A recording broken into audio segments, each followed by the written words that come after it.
위해서는 거푸집을 미리 한 800도에서 900도씨 이상 가열을 한 다음에 용해된 샘물을 붓게 되면은 제가 원하는 그러한 제품이 생산되고요.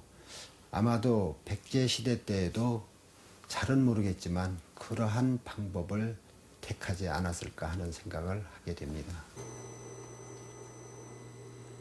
향로를 만들었던 백제시대인 7세기 무렵에 합금 기술이 가장 앞선 나라는 중국이었다. 그 당시 구리의 주석을 혼합하는 기술은 최첨단의 기술이다.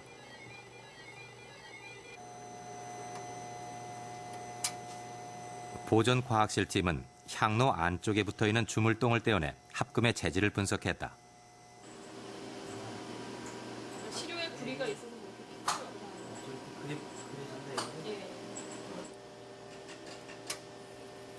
향로의 주성분은 구리와 주석으로 밝혀졌다. 백제인들도 당시 최첨단의 합금 기술을 알고 있었던 것이다. 그런데 분석 과정에서 예상하지 못했던 아연 성분이 검출됐다. 아연 성분이 아주 미량이지만 나오는데 학계에서는 논쟁이 붙었습니다. 자연이 생긴 거다. 그러나 그렇지는 않다는 얘기입니다. 금속공학을 하는 분들은. 왜 아연을 쓰느냐. 동시에 아연을 엮는 건 아닙니다. 그거 언제 엮느냐 하니까 틀에 부어 엮기 전에 바로 그 직전에 아연을 넣어야지만 그 틀에 세세한 것까지 주물에 그 금성물이 녹혀 들어가면서 섬세한 문양을 재현이 됩니다.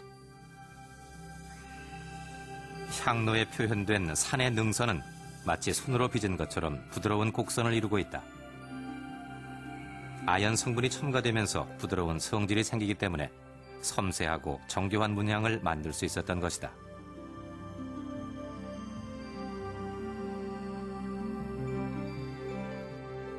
향로의 표면에는 10에서 20 마이크론 정도의 일정한 두께로 정교하게 금도금이 돼 있다.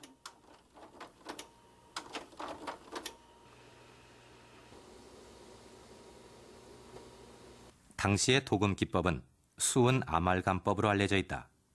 먼저 곱게 갈아낸 금가루를 수은과 섞는다.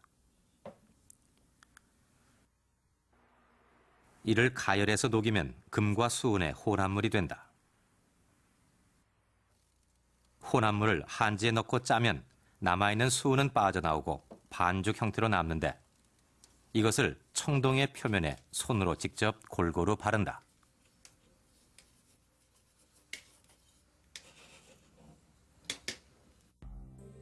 마지막으로 약한 불을 가하면 수은 성분은 증발하고 금만 남아서 영롱한 빛을 띠게 된다.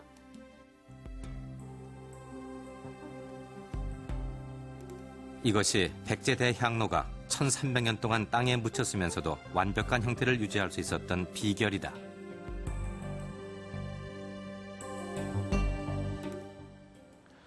백제인의 뛰어난 금속 공예 기술은 이 향로가 발견되면서부터 알게 된 또 하나의 새로운 사실입니다.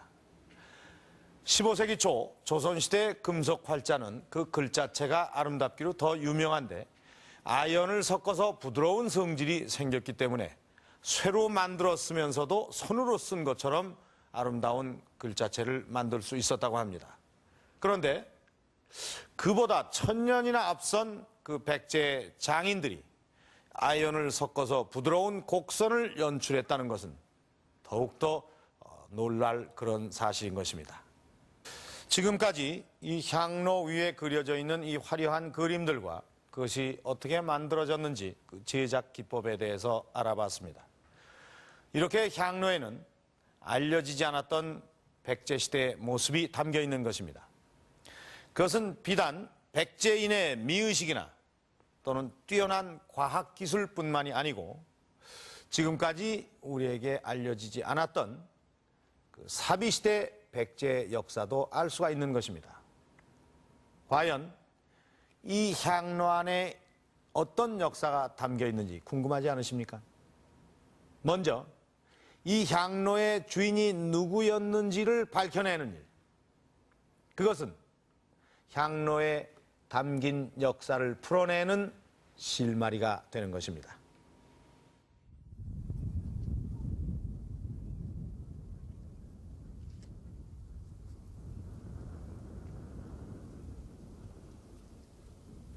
향로의 주인을 밝혀낼 단서는 백마강 북쪽 왕흥사 터에서 찾을 수 있었다.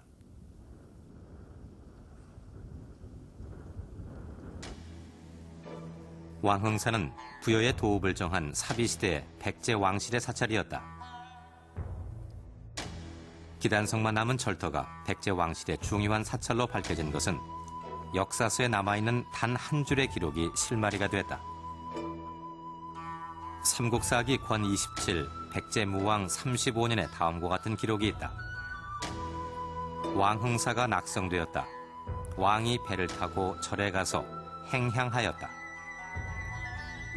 행향이라는 말은 백제왕과 향로의 관계를 밝혀준다.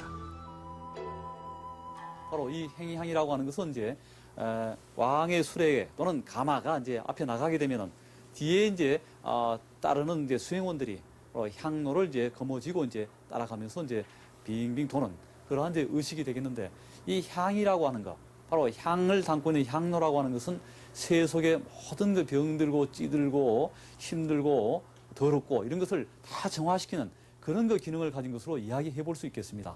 바로 이것은 그러한 온 세상의 활악한 평화와 그리고 평온을 가져다 주는 백제 국왕의 어떤 상징적인 어떤 의미랄까, 권위, 권능 이런 것을 상징해 주는 그러한 그 성격도 한꺼번에 지니고 있지 않았겠는가.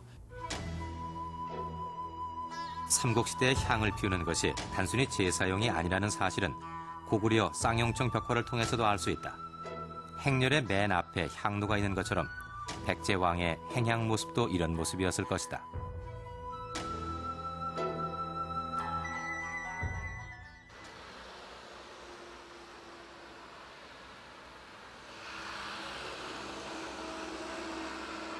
그런데 왕의 향로가 도성이 아닌 외곽지역 능산리에서 발견된 사실은 향로의 주인과 용도에 관한 새로운 가능성을 보여준다.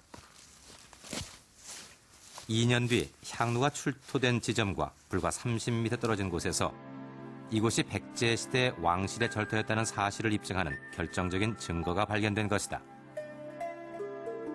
목탑의 흔적이 드러났고 심조석 부근에서 부처의 사리를 모신 함이 발견됐다. 우체통 모양의 이 사리감은 도굴된 상태였지만 뚜렷한 명문이 새겨져 있었다.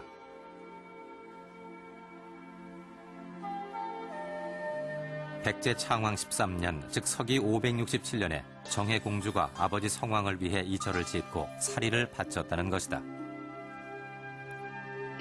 사리감이 출토되면서 발굴 조사는 활기를 띠었고 결국 1탑 1금당이 직선으로 배치된 전형적인 백제의 절토로 밝혀졌다.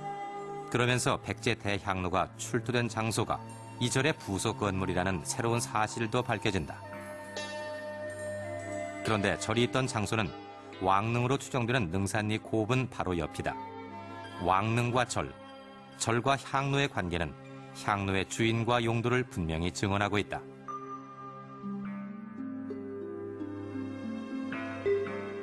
그것이 바로 그 능산리 옆에서 나왔다는 것은 그 왕의 묘역을 이 얘기를 해주고 거기에 우리가 제사터가 나오고 그것은 결국은 백제의 향로로서 백제의 왕실을 대변해준다. 그래서 결국 우리가 신물로서밖에는 이야기할 수밖에 없습니다. 향로는